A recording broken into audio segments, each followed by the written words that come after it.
ये कहानी है विशेक की। विशेक इंडियन आर्मी में है। 6 महीने पहले ही विशेक की नौकरी आर्मी में लगी है। उसके माता पिता गांव में ही रहते हैं।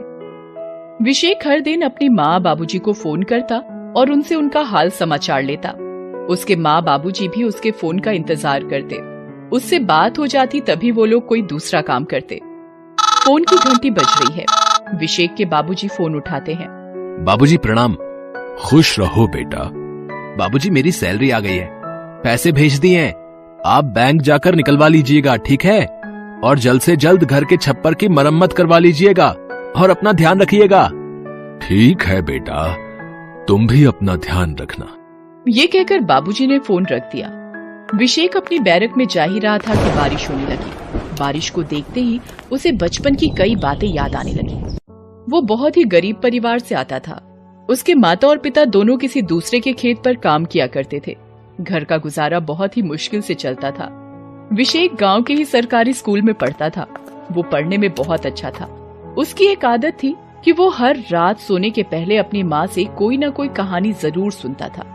एक रात उसकी माँ उसे महाभारत के अर्जुन की कहानी सुना रही थी। माँ, अर्जुन ने ही क्यों मछली की आंख पर निशाना लगाया, बाकियों ने क्यों नहीं? बेटा, क्योंकि उसका लक्ष्य सिर्फ एक ही था, इसलिए उसका ध्यान इधर उधर नहीं भटका। विशेक ने उस दिन अपनी माँ की बात गांठ बांध कर रख ली और उसने बचपन में ही तय कर लिया कि उसे भविष्य में क्या करना है। वो अपने देश से बहुत प्रेम करता था, इसलिए वो चाहता था कि वो आर्मी में जाए। इसके लिए उसने 10 साल की उम्र से ही तैयारी शुरू कर दी थी। विशेक एक मैदान के चारों ओर दौड़ते हुए चक्कर लगा रहा है। 4 चक्कर हो गए, 1 चक्कर और पूरा कर लूं, तब घर जाऊंगा। विशेक हर दिन शाम और सवेरे मैदान के 5 चक्कर लगाया करता था। उस दिन भी उसने चक्कर पूरे किए और घर की ओर निकल पड़ा।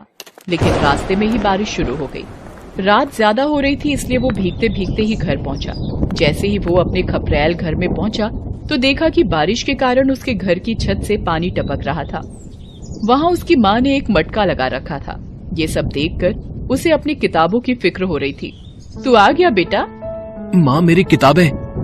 तेरी सारी किताबें मैंने पॉलीथीन में बंद करके रख दी हैं, वो नहीं भीगेंगी। तू जल्दी से हाथ मुंह धो ले, मैं तेरे और तेरे बाबूजी के लिए खाना लगा देती हूँ। अब कितना हाथ मुंह धोऊंगा माँ, पानी में पूरी तरह से भीग कर तो आ रहा हूँ। विशेक की बात सुनकर उसकी माँ मुस्कुरा दी। धीरे धीरे समय बीतता गया। विशेक की पढ़ाई और आर्मी में जाने की तैयारी साथ साथ चलती रही और पढ़ाई खत्म होते ही उसने जो लक्ष्य तय कर रखा था उसे जल्दी ही हासिल हो गया। उसे आज भी वो दिन याद है जब... अरे डाकिया बाबू, अब चिट्ठी में क्या लिखा है जो इतनी देर से पढ़े जा रहे हो? वो तो बाद में बताऊंगा, हाँ। पहले मुंह तो मीठा करवाओ। हाँ। डाकिया बाबू, सच कहूं तो घर में कुछ भी मीठा नहीं है। किसी और दिन आप खा लीजिएगा। पहले बताइए तो, इस सरकारी चिट्ठी में क्या लिखा है? अरे चाचा, विवेक की नौकरी लग गई है, नौकरी, हाँ, इंडियन आर्मी में। डाकिया ये बात बता ही रहा था कि विशेक भी वहाँ आ गया। उसके माता और पिता ने तुरंत उसे गले लगा लिया और ये खुशखबरी दी। कुछ दिन बाद विशेक के जाने का दिन आ गया। उसे याद है कि उसकी अम्मा और बाबूजी उस दिन कितना रोए थे। बचपन से जो बच्चा हर पल सामने रहता था, वो अचानक से बहुत दूर जाने वाला था। खैर, कुछ दिनों बाद ही विशेक ने एक अच्छा सा फोन बाबूजी को लाकर दे दिया और उन्हें वीडियो कॉलिंग भी सिखा दी।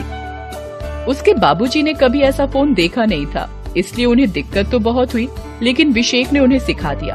बहरहाल एक दिन विशेक के बाबूजी और अम्मा उससे वीडियो कॉल पर बात कर रहे थे। वाह बाबूजी, अपना घर तो एकदम बदल गया। तेरी मेहनत से ही बदला है बेटा। दीवार पक्की करवा दी, छत भी पक्की हो गई। बस इस बार अपनी अम्मा के आंखों का ऑपरेशन करवा दे, वो अब ठीक से देख नहीं पाती। कल भी चावल में कितने सारे कंकड़ निकले। हाँ, सिर्फ मेरी शिकायत करो, अपनी मत बताओ। कल खुद रात को ये गुसलखाने में गिर गए थे। अरे बाबूजी, आपने बताया नहीं? कहीं चोट तो नहीं लगी? अरे नहीं, वो जरा पांव फिसल गया। झूठ मत बोलिए आप बेटा, डॉक्टर ने इन्हें भी आंख के ऑपरेशन के लिए कहा है। तुम भी ना उसे परेशान करती रहती हो। अरे एक बार में दोनों का ऑपरेशन होगा तो कितने पैसे लग जाएंगे। पहले से ही घर में इतने पैसे खर्च हो गए हैं। बाबूजी, इसकी फिक्र आप मत कीजिए। इस बार की छुट्टियों में मैं दोनों का ऑपरेशन करवा दूंगा। विशेक की नौकरी लग जाने से उसके घर की आर्थिक स्थिति सुधर रही थी। विशेक इस बात से बहुत खुश था। एक रात आर्मी के सभी जवान अपनी बैरक में थे, तभी उन्हें पता लगा कि आतंकवादियों ने दुश्मन देश की मदद से उनके एक कैंप पर हमला कर दिया। उसमें कई सैनिक शहीद हो गए। ये खबर सुनकर आर्मी के सारे जवान गुस्से से भर गए। जवानों, हमें अपने सैनिकों की शहादत का बदला उन आतंकवादियों से जरूर लेना होगा। हमें अपने सूत्रों से पता लगा है कि आतंकवादियों का एक कैंप बॉर्डर के बिल्कुल पास से ऑपरेट हो रहा है। हम आज ही उस कैंप को उड़ाकर उन्हें करारा जवाब देंगे। आर्मी की बटालियन ने आतंकवादियों के कैंप को चारों ओर से घेर लिया।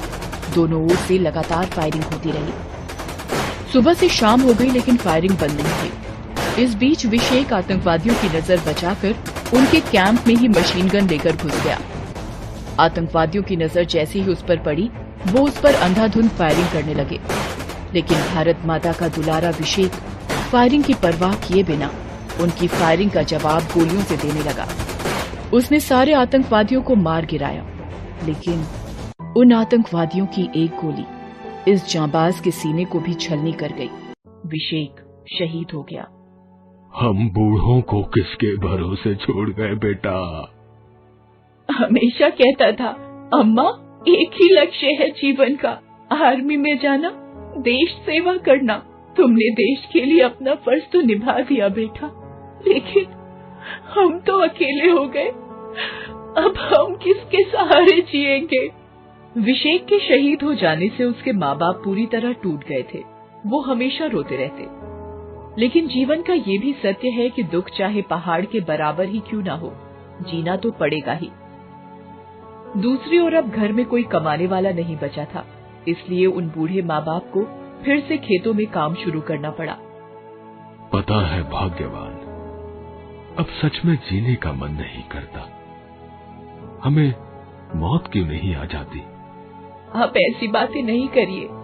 विशेक जीवित नहीं है तो क्या हुआ, वो हमारे पास ही है हमेशा। आप जांबाज सिपाही के बेटे हैं। आप इस तरह कमजोर की तरह बातें करेंगे तो उसकी आत्मा को दुख पहुंचेगा। बाबूजी ने जी तो कड़ा कर लिया, लेकिन बेटे की याद तो उन्हें हर पल आती। एक शाम जब दोनों खेतों से लौट रहे थे तो उनके गांव के सरपंच जी ने उन्हें देखा। एक शहीद के माँ बाप की ऐसी स्थिति देखकर उनका मन रो गया। उन्होंने पंचायत बुलाई। गांव वालों, हमारे गांव का बेटा देश के लिए शहीद हो गया। उसके बूढ़े माँ बाप को इस उम्र में भी खेत में काम करना पड़ रहा है। ये हमारे लिए शर्म की बात है। लेकिन हम क्या कर सकते हैं सरपंच जी। मैं चाहता हूं कि गांव के सारे लोग अपना हस्ताक्षर इस सफेद कागज में भरें। सफेद कागज में हस्ताक्षर? लेकिन क्यों? हम सरकार के पास ये कागज भेजेंगे और शहीद के माँ बाप की रोजी रोटी ठीक से चले उसकी व्यवस्था की बात कहेंगे। सरपंच जी ने वो कागज सरकार को भेजा।